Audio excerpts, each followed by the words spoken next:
Blood on the Horizon, written by Reuben White. Chapter 1.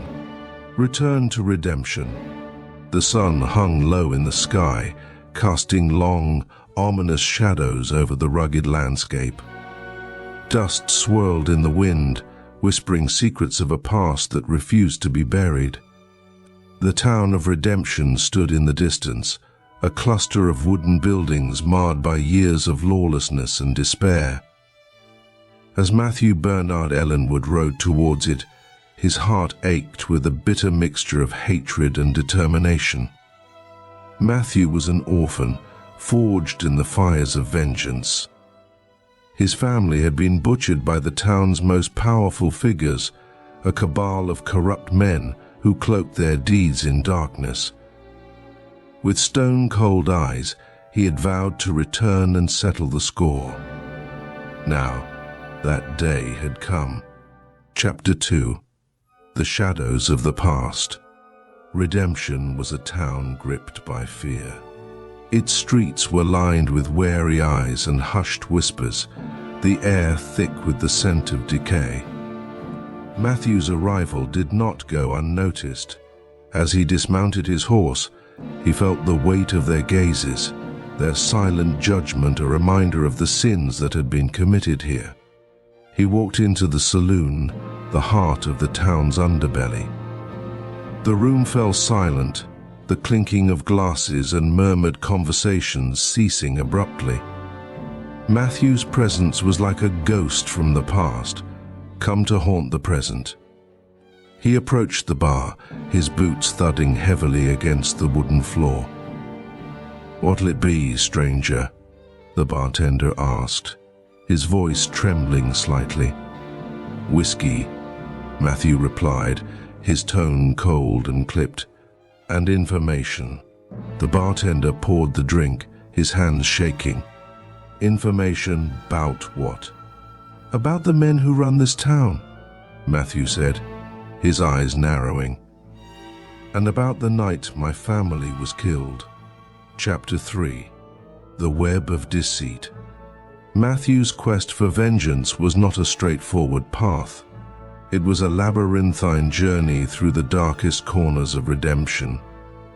He discovered that the town was ruled by a crime syndicate, a ruthless group led by a man named Silas Kane. Kane was a figure shrouded in mystery, his name spoken in hushed tones and his deeds cloaked in shadow. As Matthew delved deeper, he unearthed a web of criminal activities that extended far beyond the town's borders. Smuggling, extortion, and murder were the tools of Kane's trade, and redemption was his stronghold. The deeper Matthew went, the more dangerous his mission became. He formed uneasy alliances with those who had their own scores to settle. Among them was Clara, a saloon girl with a sharp mind and a hidden agenda, and Sam, a disgraced sheriff who had once tried to stand against Kane but had been beaten down by the town's corruption. Chapter 4. High-stakes confrontations. Matthew's journey was fraught with high-stakes action and intense confrontations. He faced down gunslingers and outlaws, each encounter bringing him closer to his ultimate goal, but also closer to the edge of his own humanity. The line between right and wrong blurred, and Matthew found himself questioning his own motives and the true nature of justice. In one pivotal showdown, Matthew confronted a group of Kane's enforcers in a dusty, forgotten alley. The air was thick with tension, the silence broken only by the sound of his own heartbeat. The ensuing gunfight was brutal and bloody, leaving Matthew wounded but victorious. It was a reminder that victory came at a steep price, and that price was often paid in blood. Chapter 5. The Hidden Truths. As Matthew continued to peel back the layers of deceit, he uncovered hidden truths about his past and the night his family was murdered. He discovered that his father had once been a respected figure in Redemption, a man who had stood against the corruption that now consumed the town. It was his defiance that had sealed his fate, and Matthew's family had paid the ultimate price. These revelations only fueled Matthew's resolve, but they also weighed heavily on his conscience. He grappled with the realization that his quest for vengeance was as much about redeeming his father's legacy as it was about settling a personal score. Chapter 6. The Climactic Showdown. The final confrontation between Matthew and Silas Kane was inevitable. It took place at high noon, in the center of redemption. The townsfolk watched in silent anticipation, their hopes and fears hanging in the balance. The sun beat down mercilessly, the heat adding to the intensity of the moment. Matthew and Kane faced each other, their eyes locked in a deadly stare. Kane was a tall, imposing figure, his presence commanding, and his expression one of cold indifference. He was a man who had built his empire on the suffering of others, and he viewed Matthew as nothing more than an inconvenience. "You think you can take me down, boy?" Kane sneered, his hand hovering over his gun. "I'm not here to take you down," Matthew replied, his voice steady. "I'm here to end you." The showdown was swift and brutal. Bullets flew, and the sound of gunfire echoed through the town. In the end, it was Matthew's determination and skill that won the day. Kane fell, his empire crumbling around him. But as the dust settled, Matthew realized that victory had come at a cost. Chapter 7. The Price of Vengeance. With Kane dead and his syndicate dismantled, redemption was free from its grip of fear. But Matthew knew that his journey was far from over. The town was left to pick up the pieces, and Matthew himself was left to grapple with the consequences of his actions. He stood at the edge of town, looking out at the horizon. The sun was setting, casting a blood-red glow over the landscape. It was a fitting end to a day of bloodshed and revenge. Matthew knew that his quest had changed him, and that the path of vengeance was a lonely one. But he also knew that he had done what needed to be done. He had avenged his family and brought justice to a town that had long been denied it. As he mounted his horse and rode away from redemption, he carried with him the weight of his past and the hope for a better future. In the end, Matthew Bernard Ellenwood was a man who had lived outside the law and embraced his moral complexity. He was a gunslinger, a survivor, and a seeker of justice in a world where the lines between right and wrong were often blurred. And as he rode into the sunset, he knew that his story was far from over.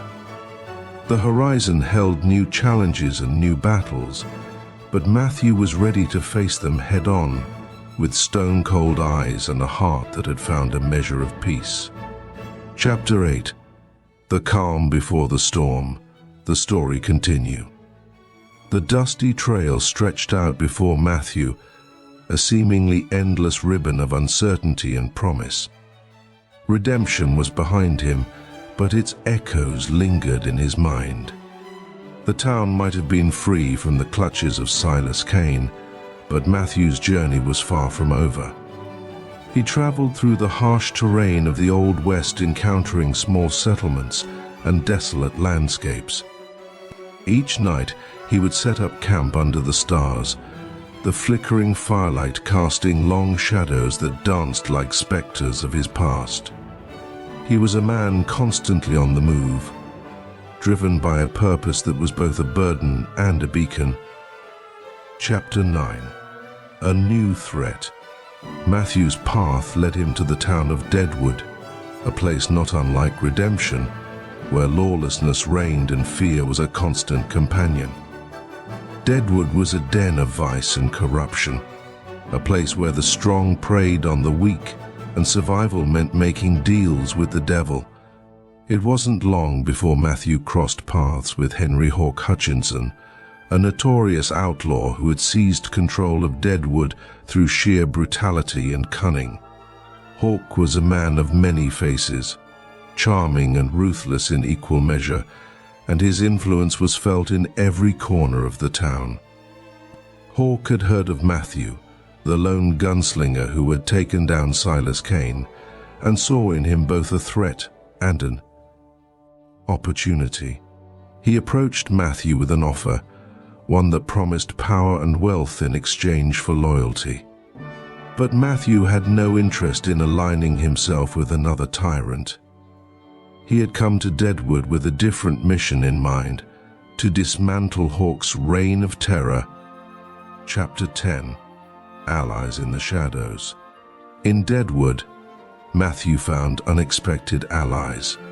Sarah Dawson, a widowed innkeeper with a fierce spirit, had her own reasons for wanting Hawk gone. Her husband had been killed by Hawk's men, and she had been biding her time, waiting for the right moment to strike back. Then there was Billy the Kid Turner, a young gunslinger with a quick draw and a quicker temper. Billy had a vendetta against Hawk, who had betrayed him and left him for dead. Together, Matthew, Sarah, and Billy formed a tenuous alliance, each driven by their own demons but united by a common enemy. Chapter 11.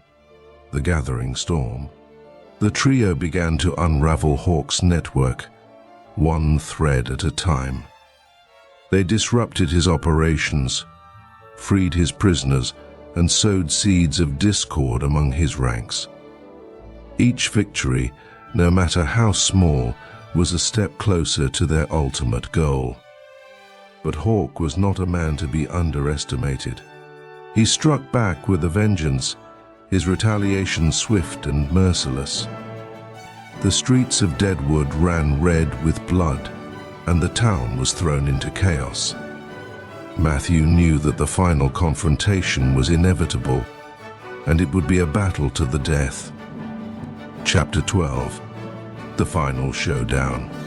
The showdown took place in the heart of Deadwood, a place where so many lives had been lost and so many dreams had been shattered.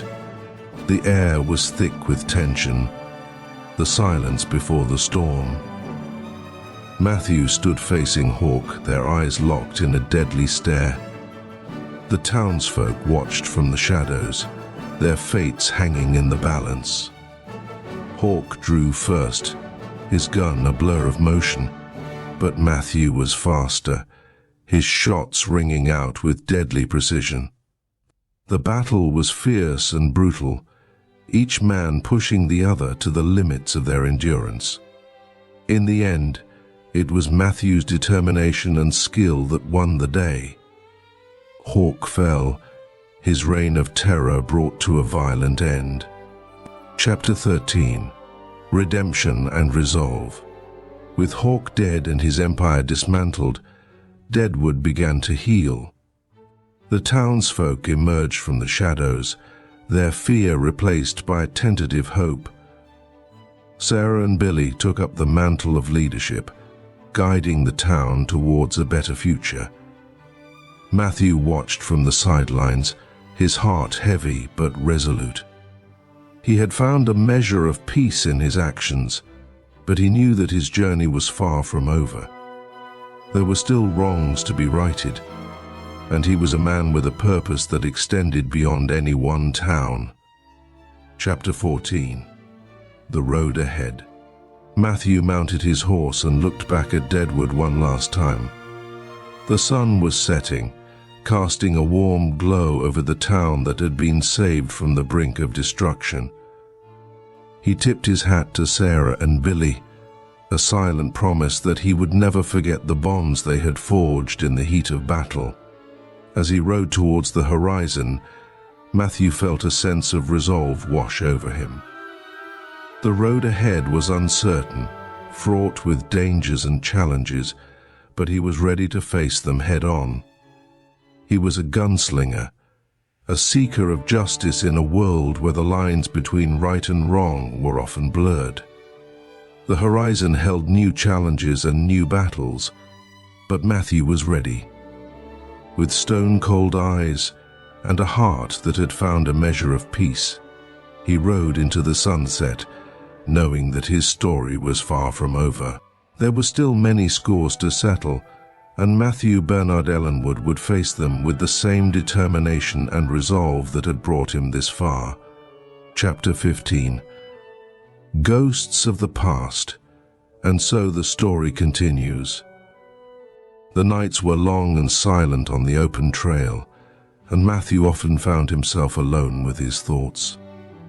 The ghosts of his past haunted him, their whispers a constant reminder of the vengeance that had driven him for so long. He had brought justice to Redemption and Deadwood, but the weight of his actions bore heavily on his soul. As he rode towards the next town, Matthew encountered an old drifter named Eli. Eli was a man of many stories, his eyes reflecting a lifetime of hardships and lost battles. They shared a campfire one night, and Eli spoke of a place called Ironwood, a town even more corrupt than Redemption had been. Folks say Ironwood's run by a man named Marcus Black, Eli said, his voice gravelly and low. He's got his fingers in every dirty deal from here to the border. Ain't no law there, only his word. Matthew listened intently, feeling a familiar fire ignite within him. Ironwood could be his next destination, another place where he could bring justice and find some measure of peace. Chapter 16. Arrival in Ironwood. Ironwood was a town that had long since given up on hope. Its streets were filled with desperate souls, their eyes hollow and their spirits broken. Marcus Black ruled with an iron fist, his influence extending to every corner of the town. He was a man of power and cruelty, and his name inspired fear in all who heard it. Matthew arrived in Ironwood under the cover of night. He moved through the shadows, observing the town and its inhabitants. It didn't take long for him to see the depths of Black's corruption. The saloon was a den of iniquity, the jailhouse was empty of prisoners but full of bribed lawmen, and the townsfolk walked with the resigned air of those who had lost everything. Chapter 17. The fight begins. Matthew knew he couldn't take down Black alone. He needed allies, and he needed them quickly. He began by making contact with the few townsfolk who still had a spark of defiance left in them. One of them was Annie O'Hara, a schoolteacher whose husband had been killed by Black's men. Another was Jonah Gray, a blacksmith whose son had been taken as part of Black's forced labor operation. Together they formed a small but determined resistance. They began by sabotaging Black's operations, targeting his supply lines and freeing those who had been imprisoned unjustly. Each small victory gave the townsfolk a glimmer of hope, but it also drew Black's attention. Chapter 18. The Cost of Resistance. Black was not a man to be crossed lightly. He responded to the resistance with brutal force, sending his enforcers to crush any signs of rebellion. The streets of Ironwood ran red with blood, and Matthew found himself in the midst of a battle for the town's very soul. In one harrowing encounter, Matthew and his allies were ambushed by Black's men. The fight was fierce, and the resistance suffered heavy losses. Jonah was gravely injured, and Annie was captured. Matthew knew he had to act quickly if they were to have any chance of survival. Chapter 19. A Desperate Plan. With his allies wounded or captured, Matthew devised a desperate plan to confront Marcus Black directly. He knew it was a long shot, but he also knew that Ironwood couldn't survive much longer under Black's tyranny. Matthew made his way to Black's mansion, a sprawling estate that stood as a symbol of his power. The night was dark and silent, the only sounds the rustle of leaves and the distant howl of a coyote. Matthew slipped past the guards, his heart pounding with anticipation. Chapter 20. Showdown at Ironwood. The final confrontation between Matthew and Marcus Black was a battle of wills as much as it was a battle of guns. Black was a formidable opponent, his presence commanding and his resolve unyielding. "You've caused me a lot of trouble, Ellenwood," Black sneered, his eyes cold and calculating. "But it ends here." Matthew's reply was a single cold stare. The ensuing fight was a flurry of bullets and fists, each man giving no quarter. The mansion's grand hall became a battleground. The opulence of Black's wealth contrasted starkly with the brutality of their struggle. In the end, it was Matthew's determination and the weight of his purpose that tipped the scales. With a final decisive shot, Marcus Black fell, his reign of terror brought to a violent end. Chapter 21. Aftermath and Reflection. Ironwood slowly began to recover from the years of oppression. The townsfolk emerged from the shadows, their spirits lifting as they realized they were free from Black's tyranny. Jonah began to heal, and Annie, though deeply scarred by her ordeal, found solace in the newfound hope that spread through the town. Matthew, however, was a man on a different path. He had brought justice to another town, but the burden of his actions continued to weigh on him. He knew that there were many more towns like Redemption and Ironwood, places where people suffered under the yoke of corruption and violence. Chapter 22. The Endless Trail. As Matthew rode out of Ironwood, the horizon stretched out before him, a vast expanse of possibilities and challenges. He had found a measure of peace in his actions, but he also knew that his journey was far from over. The road ahead was long and uncertain, filled with dangers and opportunities alike. But Matthew Bernard Ellenwood was a man who had embraced his role as a seeker of justice, a gunslinger with a purpose. He rode with the knowledge that as long as there were wrongs to be righted and battles to be fought, he would be there, a lone rider in the vast, unforgiving expanse of the Old West. Epilogue. Legacy of a gunslinger. Years passed, and Matthew's legend grew. Stories of the lone gunslinger who brought justice to lawless towns spread across the West, inspiring others to stand up against tyranny and corruption.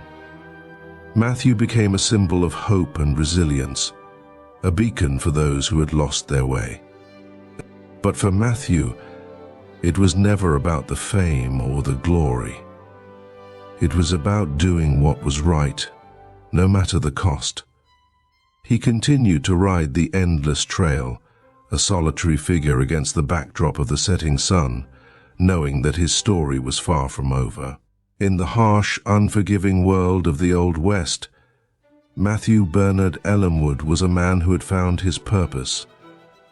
And as long as there were battles to be fought and justice to be served, he would ride on, a gunslinger with a heart full of resolve and stone-cold eyes that had seen too much but never wavered.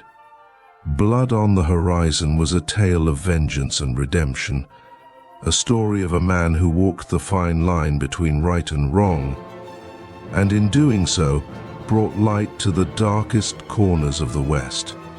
Matthew's journey was a testament to the enduring human spirit, and his legacy would live on in the hearts and minds of those he had saved. If you are enjoying adventures in the Old West, hit the subscribe button for future posts.